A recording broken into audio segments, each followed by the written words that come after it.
Kita sekarang berada di kawasan Kota Gede. Salam masyarakat sadar wisata bersama Pak Natsir. Beliau ini sebagai boleh dibilang empunya pariwisata wilayah Kota Gede. Beliau sangat paham dan memahami.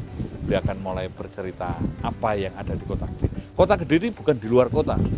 Kota Gede ada di Yogyakarta, di kota Jogja. Monggo Pak Natsir.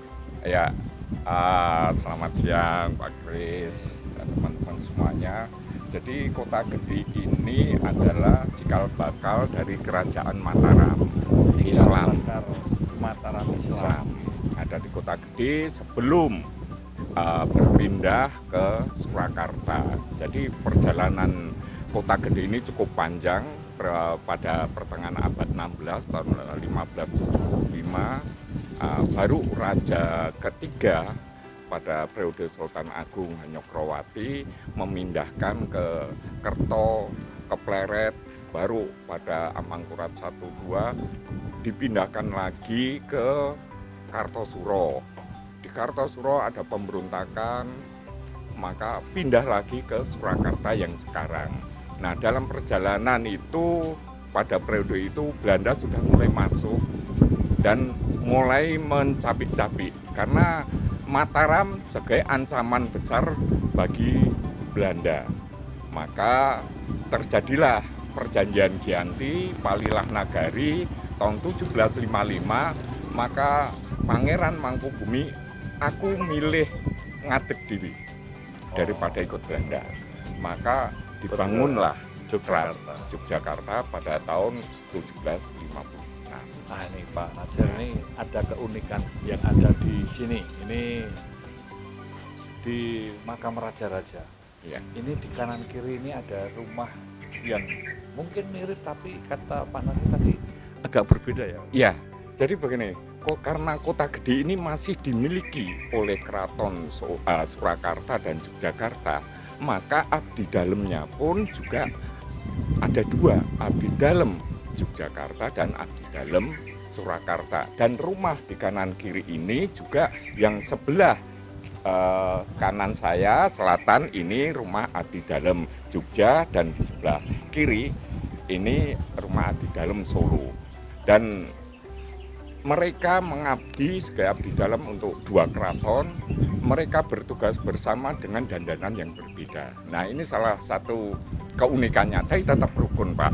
Yeah. Ini ada inkulturasi di sini. Yeah. Walaupun sama, tapi ada style yang berbeda. Ya, dan tata ruang. Jadi tata ruang kerajaan Mataram itu sangat jelas. Terdiri dari catur gatra tunggal. Catur gatra Tunggal. Ya, terdiri dari pasar itu sebagai pusat ekonomi untuk kehidupan masyarakat. Ada alun-alun, alun-alun itu untuk ruang publik, ya, bertemunya raja dengan masyarakat. Di sebelah baratnya ada masjid, hubungan manusia dengan Tuhannya. Ada keraton, pusat pemerintahan. Nah, ini masih sangat jelas. Jadi nanti di sekeliling keraton itu muncul kampung-kampung dengan toponim nama kampung yang sangat jelas. Umpamanya di sini ini kampung Sayangan. Sayang itu tembaga. Jadi dulu mereka mengerjakan peralatan apapun dari tembaga untuk kebutuhan keraton. Ada kampung Pandian, situ Pandian. Ada kampung Samaan, menyamakan. Kota Gede terkenal dengan silvernya Pak, perak. Nah ini ceritanya gimana? Nah, jadi perak ini sangat historis. Padahal Kota Gede ini tidak ada sumber alamnya. Tapi kenapa ada perak? Nah, itu adalah bagaimana perpindahan dari kerajaan Pajang pindah ke Kota Gede. Mereka kan membutuhkan peralatan-peralatan untuk kebutuhan raja. Maka mereka pasti juga membawa pengrajin. Nah, ternyata perak tidak sekedar sebagai hiasan, tapi sebagai alat tester juga. Ketika ada jamuan, makan, minum, dan sebagainya, itu alatnya semua dari perak. Mulai dari piring, pisau, gelas.